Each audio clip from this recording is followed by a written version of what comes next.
پنځه ورځې موږ سټرایک باندې وځي، پنځه ورځې موږ دغه سټرایک وشوې، اوسه پورې ګورنمنټ زموږ د مسلې حل کولو لپاره څه عملي قدم چې کوم دی هغه نه دی اوچت کړی. سی ایم صاحب چې کوم دی او چې کوم منسټر دی د بدقسمتۍ نه هغه په لاهور کې په خپل بزنس میټینګز کې مصروف دي او چې کوم د هغوی ډپارټمنټس دي ډاکټران د پنځه ورځو نه په فوټپات باندې پراته دي، د هغوی خبر اخیستو والا د هغوی تپوس کولو والا چې کوم دی هغه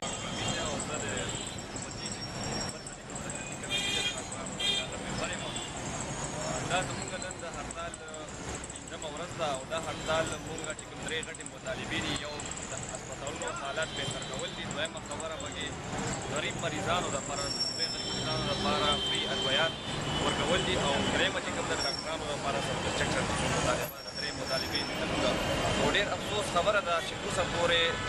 یو حکومتي اهلکار یو ایم پي اوسه پورې نه دی راغلی. زما نوم ډاکټر عامر دی، زه د واي ډي اے خیبر پختونخوا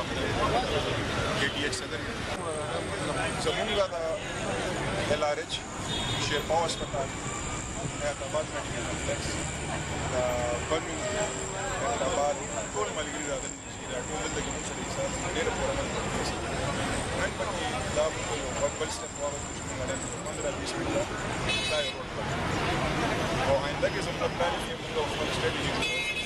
کېدای شي موږ غریب عوام ته تکلیف نه ورکړو غواړو، خو شرکت دې حده پورې مجبوره دي تاسو زموږ ملګري سره خبرې وکړئ چې هغه حالت کروڑو خرابېږي او هغه ضد کړی دی چې څو پورې حکومت زموږ مطالبات نه پوره کړي، زه د دې ځای نه خوځم.